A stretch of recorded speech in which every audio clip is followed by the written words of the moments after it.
Nézzük meg. Ez a Critical Drinkert is kurvára imádom, bazd meg.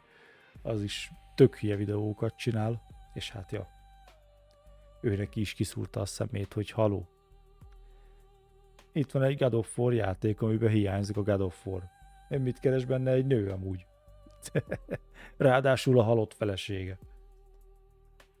Remember when they made a Mad Max movie without Max in it, and it was a total disaster and nobody watched it and the movie totally bombed at the box office? Remember how it was basically a case study in totally not understanding your audience or even what made your own IP successful in the first place? Well, ladies and gentlemen of the jury, I present to you Exhibit B, God of War Lao Fei, the latest installment in the long-running franchise that just got unveiled at Sony's State of Play event a couple of days ago. A game that's already stirred up the fan base and the entire gaming internet into a firestorm of rage and backlash, and seems destined to do for the God of War franchise what Furiosa did for the Mad Max saga. Why? Well, it's simple really. It's a God of War game that doesn't actually have the God of War in it.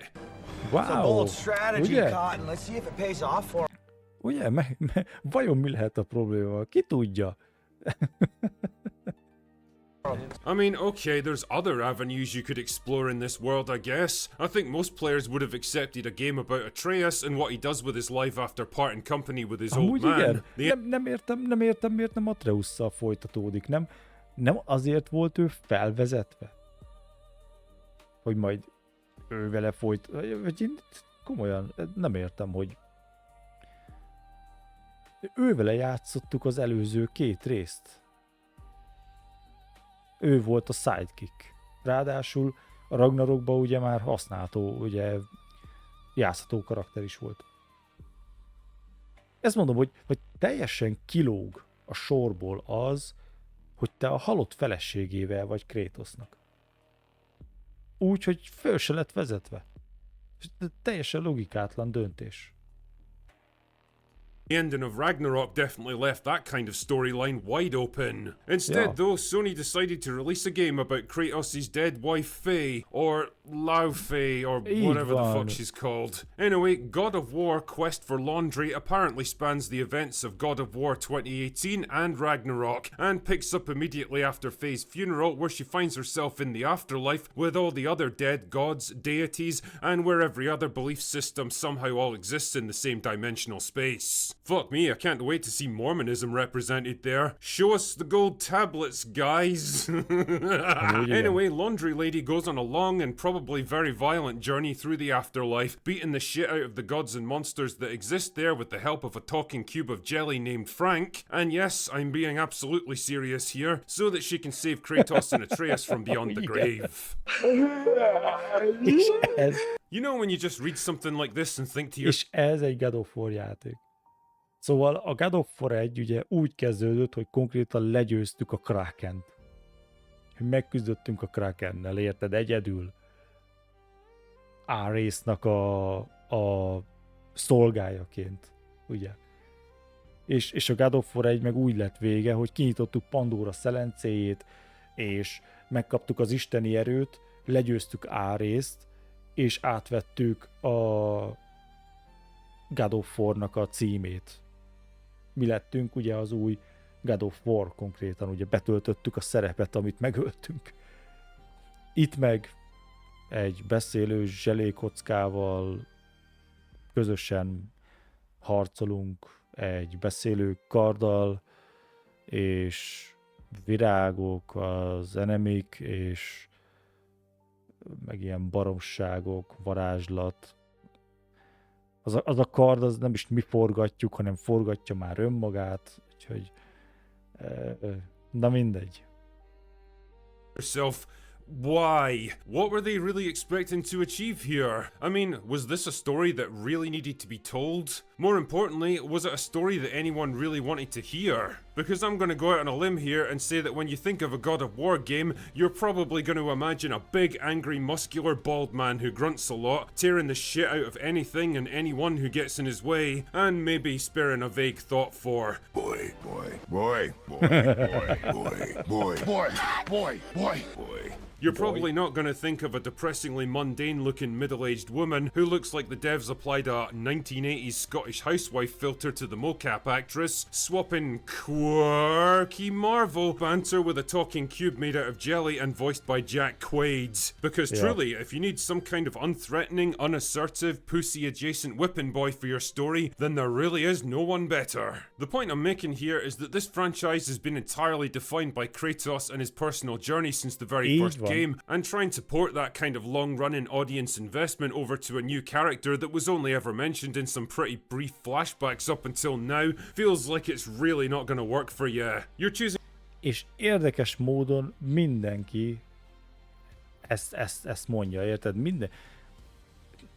Ennyi a probléma ezzel az egésszel. Hogy beleraktak egy nőt egy olyan franchise-ba, ami szó szerint maga volt a férfiasság definíciója.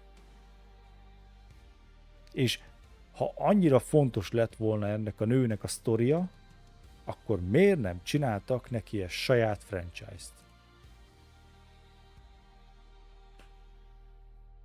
Ja, azért, mert jobban eladható a női karakter, ha már átveszi a helyét egy férfi által felépített franchise-ra. Gondolom én. Ennyire fontos a karakter. Egy ennyire fontos karakterről beszélünk, ami még saját franchise se érdemel meg. Oké. To fight a battle that you can't win on a battlefield that's completely not advantageous to you. What do you think's gonna happen? And yeah, let's be honest here, there's the whole modern audience thing to consider as well. Gamers, just like film and TV fans, have had some pretty unpleasant experiences over the years as their favourite male characters were swapped out, killed off, or just forced to step aside and make way for a collection of prickly, unpleasant, arrogant, invincible girl bosses that nobody asked for or liked. The result? Years of great storytelling and emotional investment flushed down the shitter. And for what? So the devs can pat each other on the back and tell themselves they're making gaming more inclusive? You know, if I was a cynical man, and my experiences with modern entertainment have made me... Mert bárki is kérte azt, hogy lehessen a God of War franchise more inclusive. Ja. Thus, I might suggest that this whole game could easily be a cheap attempt to reframe Laundry Lady as the real hero behind the events of Ragnarok, saving the day for Kratos without him even knowing about it. Fuck. Then again, I could just as easily be wrong about that, and I hope I am, because the God of War series has been fucking fantastic in recent years, and I don't want that to stop now. Either way though, I think this is where a lot of the backlash is coming from. Like it or not, the God of War franchise, with its insane levels of over-the-top violence, overarching themes of revenge, honour, personal growth and fatherhood, has always been aimed squarely at one demographic: men. Kratos is like the ultimate male power fantasy in a physical sense, but with something deeper and more conflicted beneath the surface that keeps him interesting. That doesn't mean women can't and don't enjoy these games, but it does mean that men are by far your target. És de a vicc az, hogy azok a nők, akik szerették ezt a játékot, pont ugyanazért a dologért szerették ezt a játékot, amiért a férfiak. Szóval honnan jött az ötlet, hogy majd egy nő jobban fogja szeretni a játékot ezért? Ugye, hogy így kit kérdeztek meg erről? Mindig is ezért játszottál a God of War játékokkal, mert te voltál benne az a vadállat, aki puszta kézzel tépte le Apollónak a fejét. Vagy szúrtad ki a szemét Zeusnak, vagy bármi, érted? Szóval, hogy erre itt van a cuki kisállat, meg a beszélő kard, meg a beszélő zselékocka, bazd meg. Mert ezt gondolják az emberek, ezt gondolja a PlayStation, hogy ez kell az embereknek egy God of War játékba.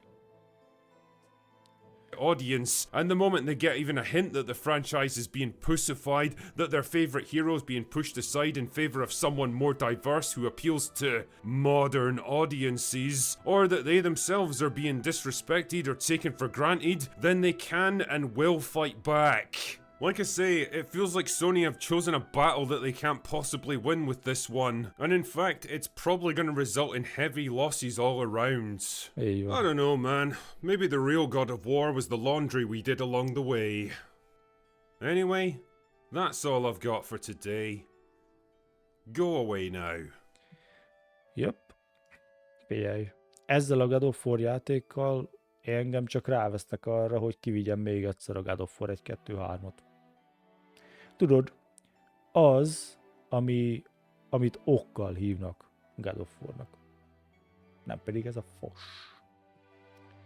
Úgyhogy ja. Ez ilyen egyszerű.